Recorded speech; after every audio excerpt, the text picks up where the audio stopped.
구독, 좋아요, 알림. 아니길 바랬지만 불안해하던 사건은 결국에 일어났습니다. 1개월 전에 김치코인 관련해서 한 번의 상승이 나오면 이 가이드라인이 나왔을 때 이후에 시세 조종으로 바라보는 이 마켓메이킹 행위 자체가 불법으로 규정을 확실하게 진행하기 때문에 상승이 나오기 힘들 수 있다 라고 말씀을 드렸었고, 바이낸스에서 웨이브 이런 종목들이 상장 폐지가 되면서 업비트에서도 상장 폐지 관련해서 계속해서 다룰 수 있다. 그러면 그 종목들을 이미 보유하고 계신 분들은 조금 힘든 시간을 보낼 수도 있다라고 먼저 말씀을 드렸었는데요. 오늘 업비트 차트입니다. 센티넬, 토카마, 알파쿼크, 코박, 피르마, 히포크랏, 아이큐, 무비, 보라, 메타디움, 스토맥스, 펀디엑스, 스토리지, 메디블럭, 카이버, 엠블, 아르고. 공통점은 국내의 보유량이 굉장히 높거나 국내에서 발행한 김치코인이라는 공통점을 갖고 있는데요. 정말 거래량도 얼마 나오지 않는데 이렇게 하락해버리면 머리가 어질어질하죠. 이런 이슈가 나왔을 때 커뮤니티에서 돌았던 수많은 고인물 분들의 분석 자료, 그 분석 자료가 나돌면서 불안감은 증폭되었고, 그 증폭되는 불안감의 시작은 내달 19일부터 가상자산 부정거래 금지, 금감원 엄정검사, 이 기사가 시작이었습니다. 우선 고인물들 사이에서 돌아다니던 이 자료는 업비트와 빗썸의 보유 물량이 굉장히 많거나 김치 혹은 국내에서 단독 상장되어 있는 해외 프로젝트, 즉 국내 프로젝트가 해외에 법인을 내고 국내에만 상장시켰을 수도 있는 그런 프로젝트라고 생각을 하시면 됩니다. 결과적으로 김치코인 위주로 두들겨 맞았다 라고 생각을 하시면 될 것 같은데요. 이 자료 대부분이 여러분들이 생각하시는 그 하락폭을 맞은 그 종목들이 맞습니다. 그래서 지금 같은 불안감이 시장에 계속해서 유지가 된다면 오히려 더 추가 하락을 불러올 수 있다라는 생각을 하고 있는데, 저는 이 규제를 통해서 투자자를 보호하겠다라는 이 규제 당국의 스탠스는 공감하는 바입니다. 그러나 이 규제나 규제로 인해서 만들어낼 수 있는 결과값, 그 중간 과정에 대한 내용은 단 하나도 공개가 되지 않는다. 저는 이 부분이 정말 문제라고 생각을 하는데요. 지금 코리아 디스카운트부터 시작해서 규제를 시작하면서 이 코인 시장 유동성이 굉장히 많이 돌고 있는 국내 시장을 살려보겠다라는 몇 번의 인터뷰를 바라보았는데, 과세 기준을 보아도 미국은 6,500만원 미만은 비과세, 그런데 한국에서 코인 매매를 진행하면은 251만원 벌면 세금을 내야 한다. 이 금전적인 기준부터 미국을 따라하는 거는 따라하는데 미국보다 안 좋은 쪽으로 따라가는 방향이 굉장히 많아진다. 이 부분이 참 국내에서 코인 매매하기 답답한 부분이 있는데요. 우측에 있는 부분을 보시면은 김치코인 뿐만 아니라 버거코인들 또한, 해외 발행된 코인들 또한 상장 폐지될 가능성이 굉장히 많다. 그리고 거기서 발표된 거 알고리즘 스테이블 코인 발행 금지 검토, 뭐 이런 부분이야 결정되자마자 말을 해주면은 대비를 할 수 있겠지만, 루나한테 그렇게 데이고 나서 제2의 루나가 될 거야 하고 풀매수 할 수 있는 사람이 몇이나 될까라는 의문을 또 남깁니다. 이 알고리즘 스테이블은 어차피 나와봤자 매수를 안 하는 사람들이 훨씬 더 많을 것인데, 이 상장 폐지 기준에 대해서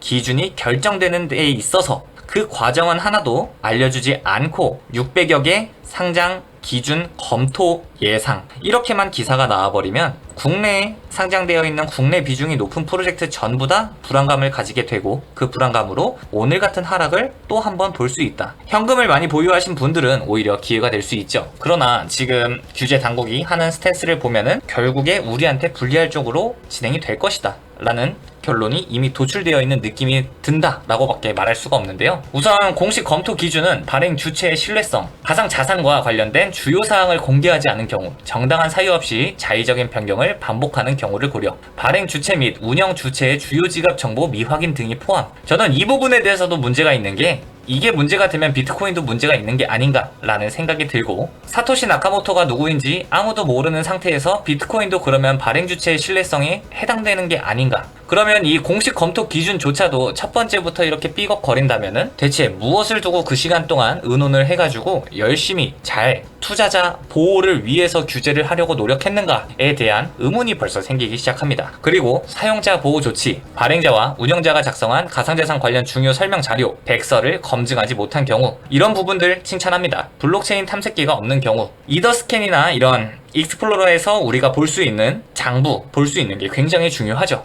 그러나 그 부분도 속일 수 있는 부분이 굉장히 많습니다. 그래서 없는 경우 무조건 안 된다. 있는 경우에도 잘 잡아내줘야 되는 게 아닌가? 라는 생각을 갖고 있고요. 기술적 보안, 가상자산, 지갑, 분산 원장 등의 원인 불명 또는 치유되지 않은 보안 사고 발생, 이 해킹 사고가 있으면 무조건 상장 폐지다 라는 말이 있었죠. 그런 부분에 있어서 나온 조항인 것 같습니다. 또 분산 원장에 내재된 토큰 스마트 컨트랙트의 소스 코드 미확인, 중요 사건 이벤트 함수 설정 부적절, 이런 기술적인 부분들까지 보겠다.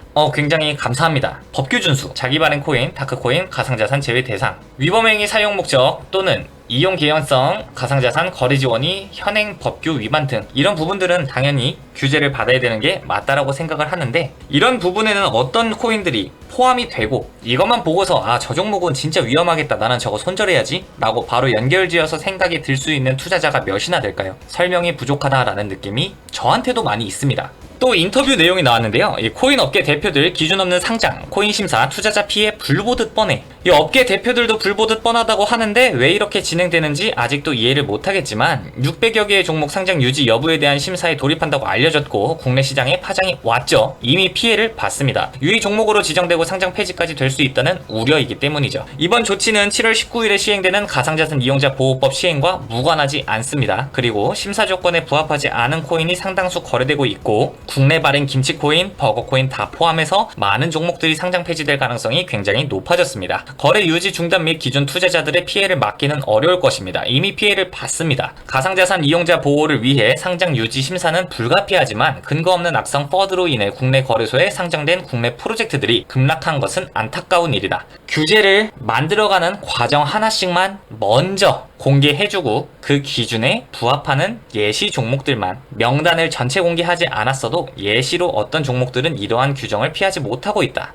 상장 폐지된 예시로만 말해줬어도 피해의 일부는 줄였을 거라고 생각을 합니다. 전 세계적으로 놓고 봐도 한국 주요 거래소로의 유동성 쏠림 현상이 심하기 때문에 관심을 갖고 대응해야 하는 조치임은 확실하다. 같이 회의를 하는 업계 대표님들은 어느 정도 인지를 하고 있는데 규제 당국은 왜 그렇지 못하는가? 아직도 의아하죠. 금융 당국이 이제서야 관심을 가지고 들여다보겠다는 의지 자체만큼은 과거 나몰라라 하던 상황보다는 진일보한 것으로 평가한다. 공식화되지 않은 상태에서 어떤 규정과 근거로 심사를 진행하겠다는 것인지 전혀 알고 있지 못하다. 이 부분도 굉장히 문제라고 생각을 합니다. 그냥 보면 답답하고 문제가 많은데 이 부분을 어디 가서 말할 수 없는 현실이 참 안타깝고, 보유하고 계신 종목들이 크게 하락하신 투자자분들은 위로를 보냅니다. 코인 과세 미룬다더니 실무자 소집해 속도 내는 국세청 뒤통수 치기에 바쁘고 과거 박상기의 난, 은성수의 거래소 모두 폐지될 수도 하면서 엄청난 폭락을 불러왔던 이전 2018년 21년도 사건을 두 차례나 겪었으면서 또 뒤통수 치면서 괴롭게 하는 이 규제 당국에 정말 답답함이 많은데요. 지금 푸바오보다 가상자산 과세에 대한 청원수가 이전에 낮았습니다. 코인을 투자하고 계시다면 여러분들의 실질적인 이득을 위해서 움직일 수 있는 부분인 만큼 여러분들도 여러분들한테 피해가 올 수 있는 부분에 있어서 1분, 2분 시간 내서 할 수 있는 청원 같은 행위들은 한 번쯤 다시 돌아봐서 해주셨으면 참 감사할 것 같습니다.